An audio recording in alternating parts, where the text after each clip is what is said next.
Program PPKI Sekolah Kebangsaan Bandar Rincing menggunakan sistem pengkalan data speed dalam melaksanakan rancangan pengajaran harian dan pentaksiran bilik darjah (PBD).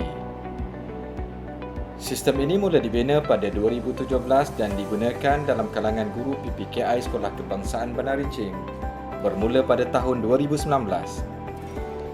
Penambahbaikan dilakukan dari tahun ke tahun bagi membantu guru dan pentadbir ke arah kemenjadian murid berkeperluan khas atau dikenali sebagai MBK.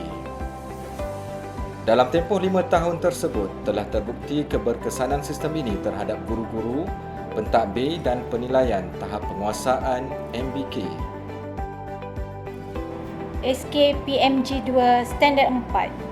Berdasarkan Standard 4, pembelajaran dan pemudahcaraan iaitu guru merancang rancangan pengajaran harian RPH. Sistem speed RPH ini membolehkan guru menyelesaikan tugasan ini dengan cepat, tepat dan berkesan.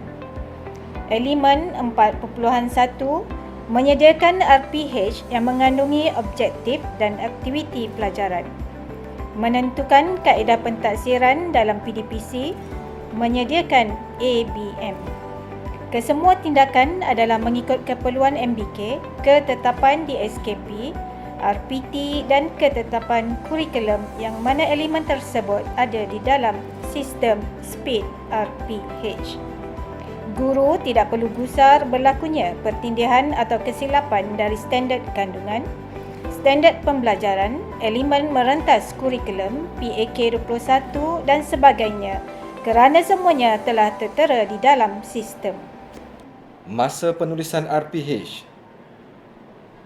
Sebelum menggunakan sistem speed ini, guru-guru memerlukan masa yang panjang untuk menyiapkan RPH setiap hari.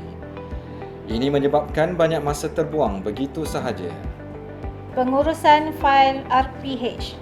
Dalam menguruskan RPH, perlu disediakan fail, cetakan setiap RPH dan tempat penyimpanan yang selamat bagi mengelakkan isu kehilangan fail RPH tersebut. Pengurusan ini melibatkan kos serta memerlukan ruang penyimpanan guru. Dengan menggunakan inovasi speed, simpanan RPH boleh disimpan secara dalam talian dan boleh dicapai pada bila-bila masa dan di mana sahaja.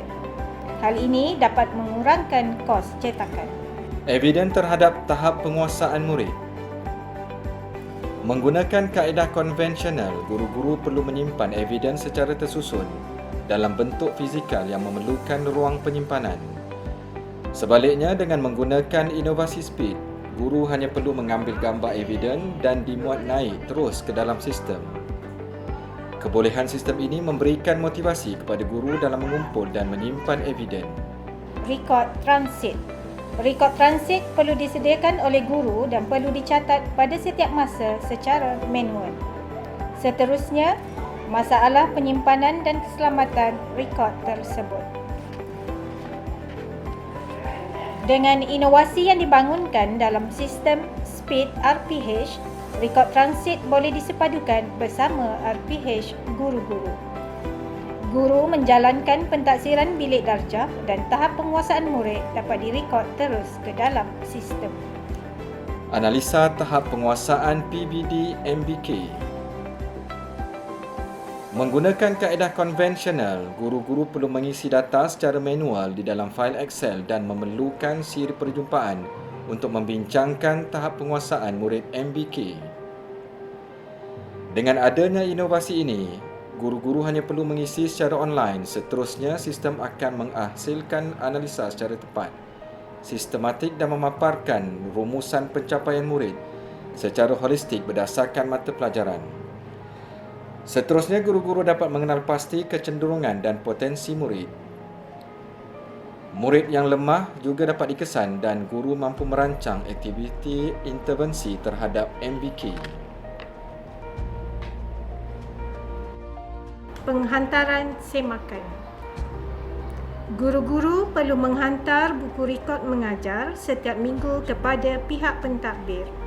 Pentadbir pula perlu membuat semakan di pejabat pada setiap minggu. Kini menggunakan sistem speed, semakan RPH boleh dilakukan di mana-mana sahaja.